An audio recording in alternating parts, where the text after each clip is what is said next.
சப்பா முடியல. பேசிக்காவே என்ன மாதிரி ஆட்களுக்கெல்லாம் குருவி மூளை. குருவியை விட குட்டி மூளை. என்ன இந்த டைனோசர் மூளைக்காரங்க பண்ற டார்ச்சர் இருக்கே முடியலங்க. பிதுக்கி எடுக்கிறாங்க. 2 2 எவ்வளோன்னு கேட்டா 4ன்னு சொல்லணும்.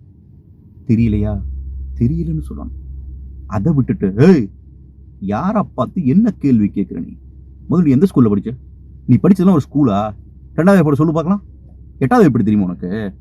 அல்ஜீப்ரா தெரிஞ்சா வந்து பேசு. ஆமா உங்க அப்பா என்ன வேலை செய்யறாரு? எனக்கு தெரிஞ்சு நீ பள்ளிக்கூட பக்கம் போன மாதிரியே எனக்கு தெரியல. தம்பி முதல்ல வாய்ப்பாடு படிப்பா. தம்பி நீ சீக்கிரம் வாய்ப்பாடு படிக்கிறதுக்காக நான் ப்ரேயர் பண்ணிக்கிறேன்ப்பா. தம்பி உனக்கெல்லாம் வாய்ப்பாடே சொல்லி தரலப்பா. 9 9 எவ்வளோ தெரியுமா? 8 7 56 தெரியுமா? இப்படி சம்பந்தமே இல்லாம பேசுறாங்க. எதுக்கு இதை சொல்றான்னு உங்களுக்கே புரிஞ்சிருக்கும்னு நினைக்கிறேன். நம்மளுடைய நண்பர் டீகோ ஒரு வீடியோ போட்டார். அதுல வந்து 2 2 4 எந்த அளவுக்கு எளிமையான கேள்வியோ அதே மாதிரி ஒரு கேள்வியை கேட்டிருக்கிறார். ஆளாளுக்கு அக்கல்ல 66 புத்தகத்தை வச்சுட்டு சுத்துறீங்களே, இந்த புத்தகம் 1500 வருடத்துக்கு முன்னாடி எங்க இருந்துச்சு? அது இருந்துச்சுன்னு ஒரு எவிடன்ஸ் காட்டுங்கிறார். இது சொல்றதுக்கு என்ன? அட இங்க பாடுறா 1500 வருஷத்துக்கு முன்னாடி இவங்க எல்லாம் பயன்படுத்திருக்காங்கடா அப்படின்னு சொல்லி எடுத்து போடுங்களேன். இல்லைன்னா தெரியல தம்பி.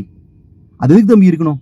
நான் முடிவு பண்ணிட்டேன் தம்பி, இது 66 புத்தகம் தான் தம்பி, இதுதான் தம்பி இறைவார்த்தை அப்படின்னு கெத்தா சொல்லிட்டு போங்களேன். அதை விட்டுட்டு டேய் நீ நரகத்துக்கு தான்டா போவ, ஏய் நீ யாருன்னு எனக்கு தெரியாதா, உன் சபையெல்லாம் சபையா, நீ சிலை வழிபாடு, நீ கல்லு வணங்கி, கடைசி வரைக்கும் கேட்ட கேள்விக்கு பதில் இல்லை. நான் வந்து மிகைப்படுத்தியெல்லாம் சொல்லலை. டீகோ பேசின அந்த வீடியோக்கு கீழே இருக்கிற கமெண்ட்டை போய் பாருங்க. அதாவது உண்மையா பரிதாபமா இருக்கு. ப்ராட்டஸ்டன்ஸ் நீங்கள்லாம் வந்து இந்த அளவுக்கு தான் நீங்க இருக்கிறீங்களான்னு இருக்கு. வெகு சிலர் மட்டும்தான் அந்த பதிலுக்கு நெருக்கமா, அதாவது பதிலுக்கு நெருக்கமா வரல. அட்லீஸ்ட் அதுல ஒருத்தர் வந்து இதுக்கு முன்னாடி இல்லப்பாங்கிற லெவலுக்கு அதை அட்மிட் பண்ணிக்கிறார், இல்லை அப்படிங்கிறார். ஒருத்தர் மட்டும் தான் சொல்றாரு.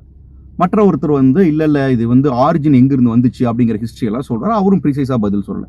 நம்ம கேட்ட கேள்வி என்னன்னா ரொம்ப சிம்பிள். இன்னைக்கு இதுதான் பைபிள் இதுதான் பைபிள்னு சொல்றீங்களே, அந்த இதுதான் பைபிள் எப்ப இருந்து பைபிளா மாறுச்சு? யாரால மாறுச்சு? இதை கொஞ்சம் கூகுள் பண்ணி பாருங்க. டீகோ வேற ஒரு சவால் விட்டுருக்காரு.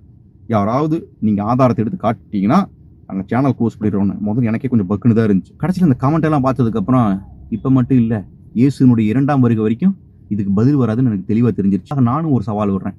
உங்களில் யாராவது இதற்கு ஆதாரம் காமிச்சிங்கன்னா, இந்த 66 புத்தகம் தான் 1500 வருடமாக இருந்துச்சு, இதுதான் இறை வார்த்தை, இதை வச்சு தான் போதிச்சாங்க அப்படிங்கிற ஆதாரத்தை கொடுத்தீங்கன்னா, நாளைக்கே நான் உங்கள் சபைக்கு வந்து டங்குன்னு முங்கி முழுக்கு ஞானஸ்தானம் எடுத்து நான் பாஸ்டர்கிட்ட தலையை கொடுத்துறேன்.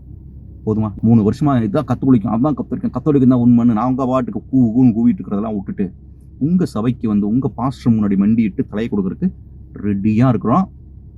தயவு செய்து சீக்கிரமா பதில் அனுப்புங்க. ஓகேவா?